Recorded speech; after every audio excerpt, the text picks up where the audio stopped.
Am revenit și rămânem în acest domeniu, vorbim despre Festivalul Shakespeare în continuare, despre un alt spectacol de excepție care s-a întâmplat deja în Craiova. Este vorba despre Romeo și Julieta și este alături de noi regizorul spectacolului. A fost un spectacol pus în scenă de un teatru din Berr-Sheva, din Israel, și alături de noi este Irad Rubinstein, chiar regizorul spectacolului. Bună dimineața, good morning. Good morning. And welcome. Thank you. Welcome. Thank you guys. Thank you. Și o vedeți într-o altă postură de această dată pe Diana Petrescu, pe care ați întâlnit-o de multe ori la noi cântând. Acum este translator și ne va ajuta. Doamna profesoară, așa are o aliură. Bună dimineața, Diana. Bună dimineața. Bine v-am găsit și mulțumim. Irad știe de ce râdem noi? Știe și cânti? Da. They're asking if you know why we are laughing. No. And I told them that I told you earlier that I'm a singer too. Yes. And this is my second profession. Așa că de această dată este alături de noi în calitate de traducător. Romeo și Julieta, un spectacol foarte, foarte cunoscut, cum de altfel sunt toate spectacolele scrise toate piesele de teatru scrise de William Shakespeare. Un spectacol montat într-o formă aparte de teatrul din Israel. Înainte de a vorbi despre spectacol, aș vrea să știm cum s-a creat legătura și cum a ajuns ca Romeo și Julieta a teatrului Berr-Sheva din Israel să fie parte din Festivalul Shakespeare. How did you establish the connection between your theater and our theater here at the festival? I think we send the links to the festival. We send the link to Emil, the artistic director. He's seen the whole DVD and they invited us to come. Au văzut în DVD-ul și i-au invitat la festival. Care este povestea spectacolului Romeo și Julieta montat de tine? What is the story of Romeo and Juliet that you directed? In our version, it's a post-apocalyptic version of Romeo and Juliet. În versiunea dânșilor este o versiune post-apocaliptică a yes. A steampunk style. Stilul steampunk. Because we thought where to put it and in which time I want to put the play, and I decided that maybe in the future is the best time to put it, because a lot of times you see like all kind of historical version of Shakespeare, but we thought that maybe the future will be more interesting because it tells something about the fate of humanity. S-au montat de-a lungul timpului tot felul de versiuni ale pieselor lui Shakespeare, dar ei au gândit altfel lucrurile, s-au gândit să monteze în viitor, pentru că în viitor vezi toate aspectele omenirii, da? So we decided to put it there, so it's basically the same story, only more universal, because în principiu e aceeași poveste, dar mult mai universal abordată. Because the fights between the two families pentru că lupta dintre cele două familii is the future of humanity. We will keep fighting. Este viitorul omenirii. Until continua să luptăm. Einstein said once that Einstein a spus I don't know which weapons they will use in the Third World War. Că nu știe ce arme se vor folosi în al treilea război mondial, dar but in the Fourth World War they will use sticks and stones. Dar în al patrulea război mondial vor folosi bețe și pietre. Yes, so this is basically the muse to this version of Romeo and Juliet. This is what happens in the future of humanity. Everything collapses because of the wars, and the two families are the remaining of humanity, and they keep fighting. În principiu aceasta este ideea. Cele două familii binecunoscute din piesa lui Shakespeare rămân și continuă să se lupte. Toată lumea se prăbușește și cumva ne întoarcem așa la elementele primordiale. Da, aceasta a fost ideea care i-a inspirat. Yeah, so we started with it's like two families with bikes, so we start the show with motorbikes and fight between two gangs of bikers. Cu lupta dintre două bande de motocicliști. Și lucrurile merg mai departe în această notă. Aș vrea să ne spui, te rog, cât de dificil este să găsești abordări ale lui Shakespeare. Cum spuneai și tu, s-a întâmplat asta de-a lungul anilor în tot felul de variante s-au montat spectacolele lui Shakespeare. Cât ți-a luat ție să găsești această abordare? How difficult was it for you to find the idea, to find the inspiration, to put on stage this image of Romeo and yes, to show Shakespeare in a different way today. I was looking for something interesting to say with the play, because it doesn't make no interest to make it proper classic Shakespeare. I mean, if you take Shakespeare, it has been foarte done. Interesant, da, să abordezi Shakespeare în clasicul. You want to do something different, and then this idea came to me because I was thinking to myself, what is the bigger story, bigger than the what is the main universal theme of this play? And it's love is like a revolution. They are rebelling with love because they are rebelling against war. So this is the story, and I thought what interesting way to do it, and then I thought that maybe where to put it historically, and I said, well, maybe the future will be a clean page. S-a gândit care este chintesența piesei lui Shakespeare și a găsit cele două simboluri, da, cele două teme, dragostea și războiul, și s-a legat de aceste teme, după care s-a gândit în ce perioadă de timp să monteze versiunea sa de piesă și a găsit de cuvință că cea mai bună perioadă este în viitor. Și cum a zis, clean page, în sensul că în viitor, acolo unde nu s-a montat și oarecum probabil este vorba de ceva ce nu știm, dar ne imaginăm. Da. Întrerupem un pic discuția, avem două cărți, iată, oferite de librărie.net. Emma, Jane Austen și Anne Lear, Ora de Aur, pentru dumneavoastră, și o să vedem cine câștigă. Le mulțumim celor de la librărie.net pentru această colaborare. O să rugăm pe prietena noastră să tragă un bilețel. Vedem unde merg cărțile de această dată. Ia să vedem. Ai luat două. And the winner is... Câștigătorul este... Avem tobele acolo. Cineva din Craiova de data asta. Din Craiova. Gabriel Iliescu din Craiova, felicitări. Cele două cărți merg la dumneavoastră. O perioadă ploioasă, în așa fel încât lectura să fie așa, să meargă la inimă. Vă mulțumim pentru că ne sunați. Ne vedem și săptămâna viitoare pe TVR3. Acum continuăm emisiunea pe TVR Craiova și pe tvrplus.ro.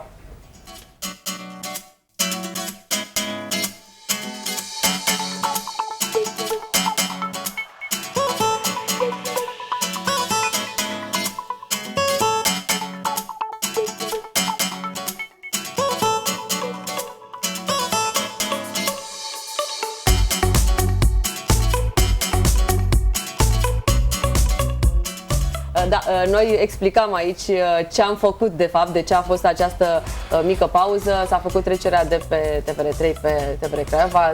Poți să-i spui de pe național, pe regional și online. From national television to regional and also to online. Vedem în cadrul Festivalului Shakespeare, vorbim despre Festivalul Shakespeare în această perioadă. Până pe data de 24 este Festivalul International Shakespeare și pe scena Teatrului Național din Craiova, Teatrul Marin Sorescu, și nu numai urcă trupe vestite de peste tot din lume. Sunt la modă tragediile. Bine, e Shakespeare, cele mai multe spectacole sunt tragedii. Este la modă în continuare tragedia. De ce oare? cum ține asta la public? Why does tragedy is still a trend?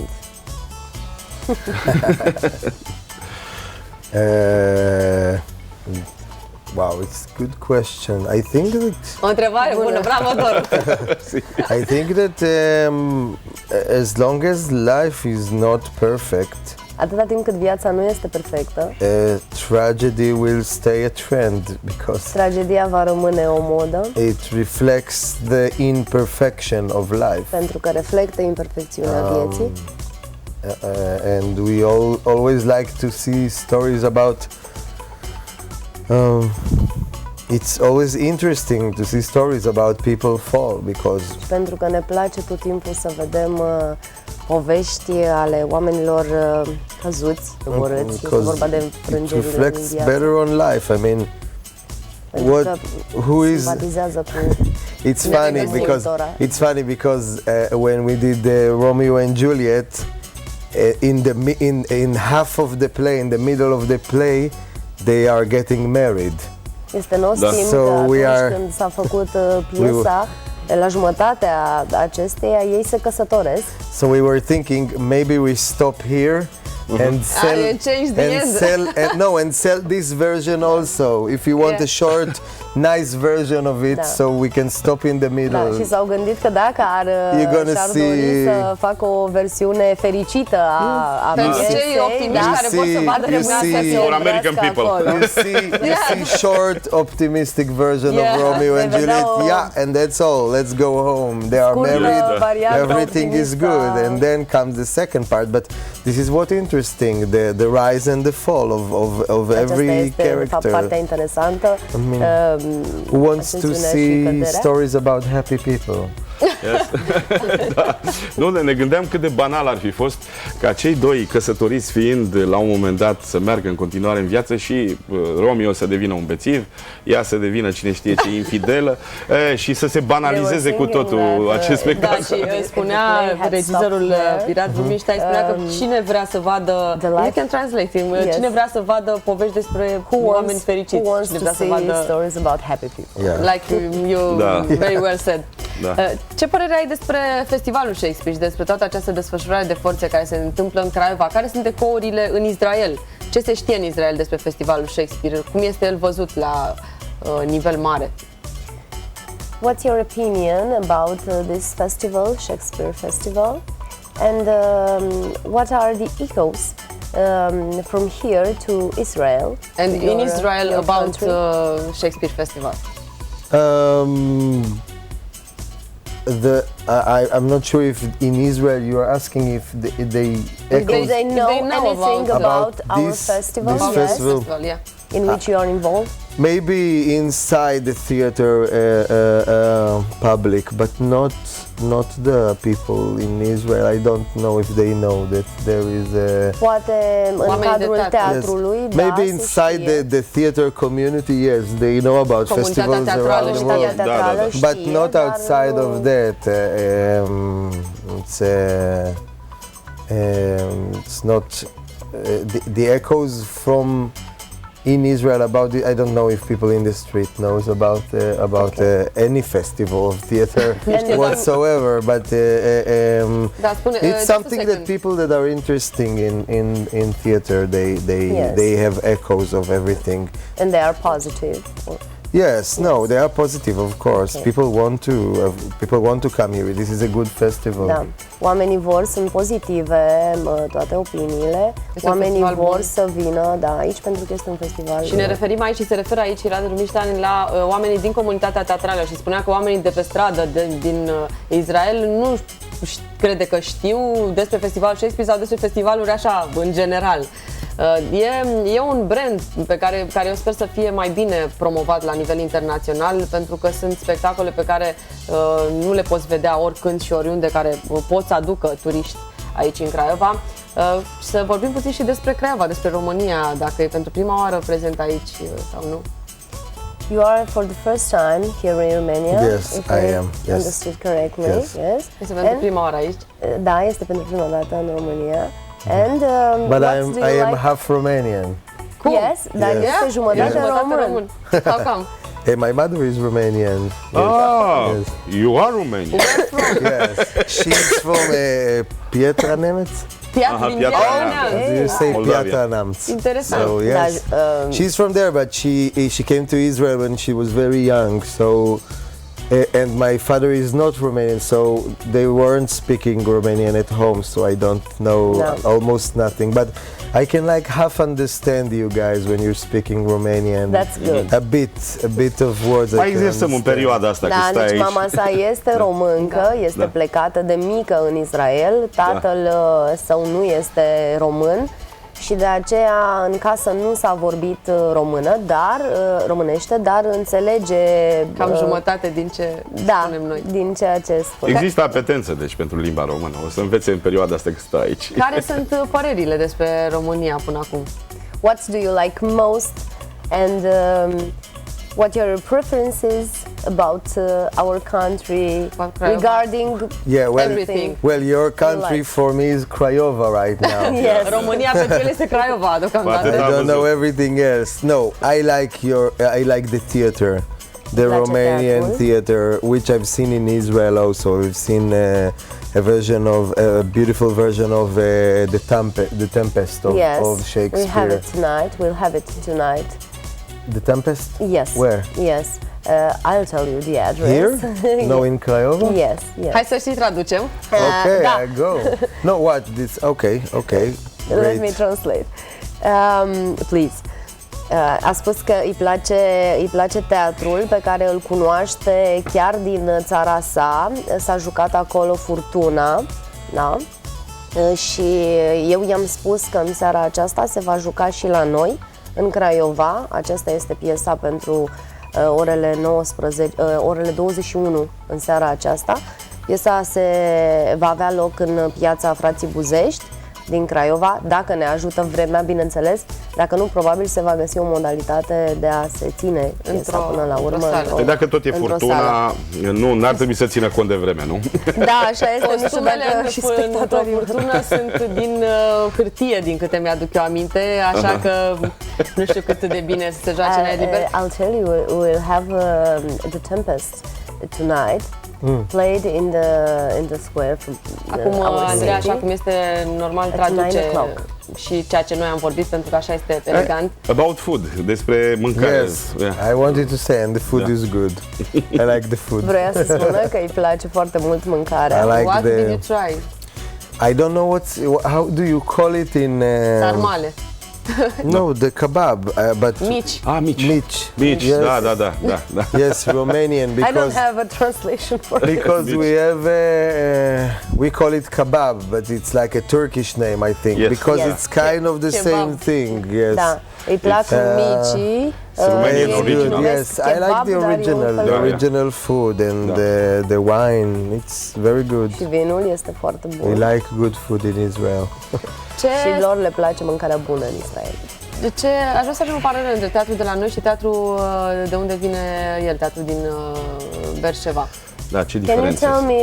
Can you tell us more about the differences between those theaters in Israel? Yes, and also similarities, parallel. Our and yours. Your theater? Yes, and yours. Your type of theater, you mean? The Romanian type of theater? Yes. How is it different than Israeli? Well, it depends on the play. I think that yours is depinde de piesă.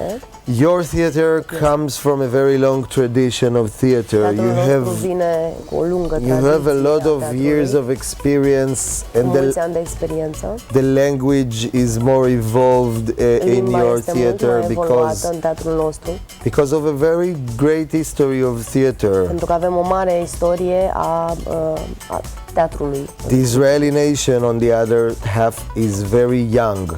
So we don't have a long tradition of theater. Israelienii sunt încă tineri în ceea ce privește tradiția teatrului. We don't exist as a nation for a long time.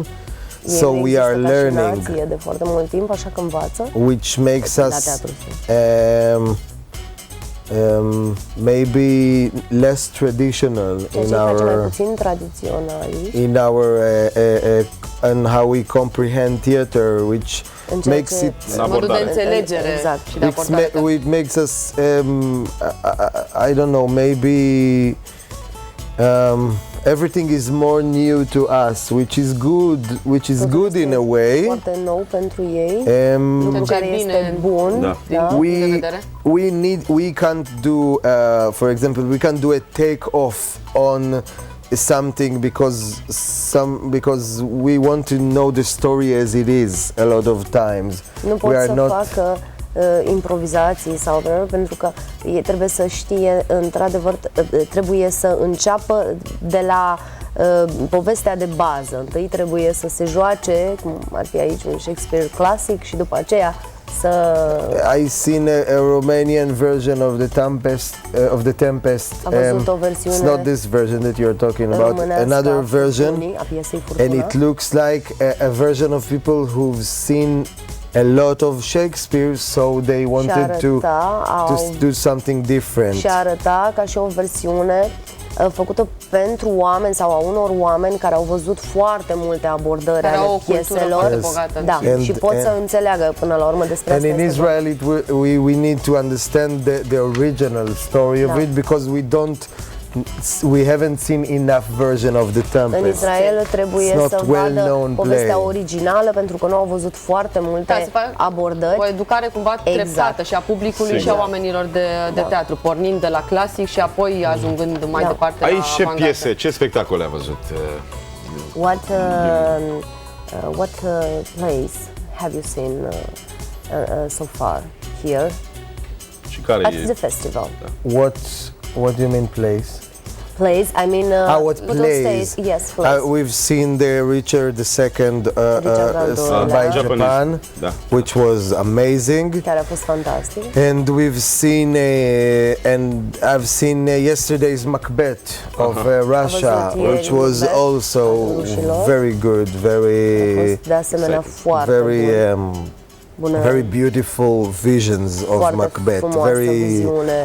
Which again, it's the same like I said before. You see in their Macbeth that they are tired of telling Macbeth the old way. Și se referă aceste interpretări, piesele pe care le-a văzut, susțin ideea de mai devreme că oamenii sunt obosiți de a vedea clasicul. Au montat clasic ruși de atât de multe ori încât nu mai vin cu altceva.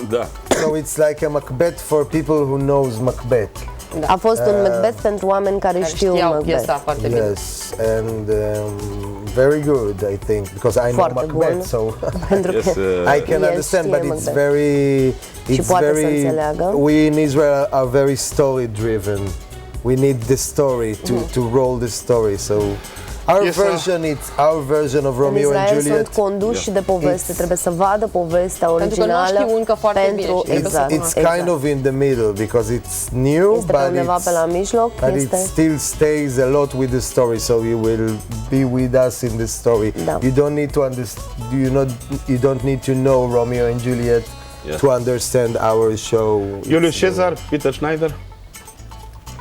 Have you seen Julius Caesar by Peter Schneider? No, because we